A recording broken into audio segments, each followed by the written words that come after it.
Hello friends, நம்ம இன்னைக்கு உடச்சி விட்ட முட்டை குழம்பு எப்படி செய்யுது அப்படின்னு பார்க்கலாம். இது வரைக்கும் என்னோட சேனலை சப்ஸ்கிரைப் பண்ணாதவங்க சப்ஸ்கிரைப் பண்ணிடுங்க. வாங்க வீடியோக்கு போகலாம். முதல்ல முட்டை குழம்புக்கு தேவையான மசாலா ரெடி பண்ணிக்கலாம். அதுக்கு நான் 1 ஸ்பூன் அளவுக்கு மிளகு, 2 ஸ்பூன் அளவுக்கு கொத்தமல்லி, 1/2 ஸ்பூன் அளவுக்கு சோம்பு, 3 வரமிளகா, 1 இன்ச் பட்டை, 4 லவங்கம், ஜாவித்ரி பூ இருக்குல்ல, அதில் 1/2 பூ அளவுக்கு ஆட் பண்ணிவிட்டு இதை பொன்னிறமாக வர வரைக்கும் வறுத்து எடுத்துக்கலாம்.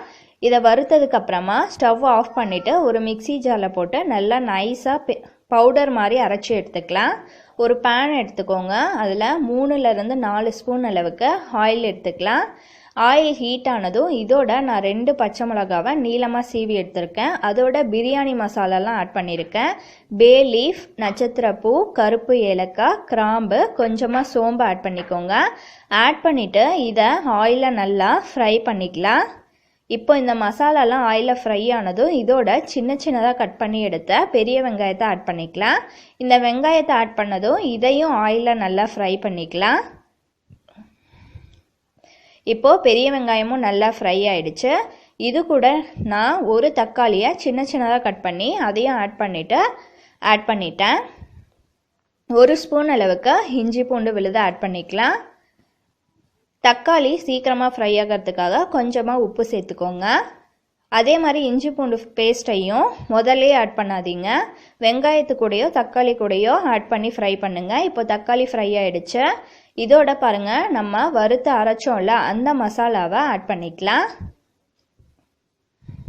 4 பேருக்குன்னா நான் சொன்ன அளவை ஆட் பண்ணிவிட்டு அந்த மசாலாவை ஆட் பண்ணிக்கோங்க. இதே 2 பேருக்குன்னா இதில் பாதி அளவுக்கு மட்டும் ஆட் பண்ணால் போதும்.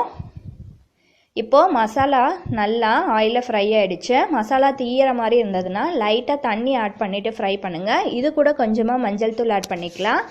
ஆட் பண்ணிவிட்டு இதையும் நல்லா மசாலாவோட மிக்ஸ் பண்ணி விட்டுக்கலாம். இப்போ பாருங்கள், எண்ணெய் தனியாக பிரிஞ்சு வருது. இந்த ஸ்டேஜில் நான் 1 கப் அளவுக்கு தேங்காய் விழுது ஆட் பண்ணிக்கிட்டேன். ஒரு மிக்சி ஜாரில் 5-6 பல்லு தேங்காவை ஆட் பண்ணிவிட்டு அதை நல்லா நைஸாக பேஸ்ட் மாதிரி அரைச்சி எடுத்து அதை ஊற்றிக்கோங்க. இந்த பேஸ்ட்டை முடிஞ்ச அளவுக்கு தண்ணி மாதிரி வச்சுக்கலாம். இந்த மசாலாவோட பச்சை வாசனை போகிற முடியும் நம்ம கொதிக்க வைக்கணும். இப்போ தேவையான அளவு உப்பையும் ஆட் பண்ணிக்கலாம். ஆட் பண்ணிவிட்டு இதை ஒரு 10 நிமிஷம் கொதிக்க வச்சு எடுத்துக்கலாம். மசாலாவோட பச்சை வாசனை போனதுக்கப்புறமா நம்ம முட்டையை உடச்சி ஊற்றிக்கலாம். இப்போ 10 மினிட்ஸ்க்கு அப்புறமா நான் 4 முட்டையை உடச்சி ஊற்றிக்கிறேன். முட்டையை உடச்சி ஊற்றுறதுக்கு முன்னாடி செக் பண்ணிக்கோங்க. ஒரு பாத்திரத்தில் தண்ணி வச்சுட்டு அதில் முட்டையை போட்டு பாருங்கள். முட்டை கீழே போணுச்சுன்னா அது நல்ல முட்டை, மேலே மிதக்குனதுன்னா அது கெட்டு போன முட்டை. இப்போ முட்டையெல்லாம் உடச்சி ஊற்றியாச்சு.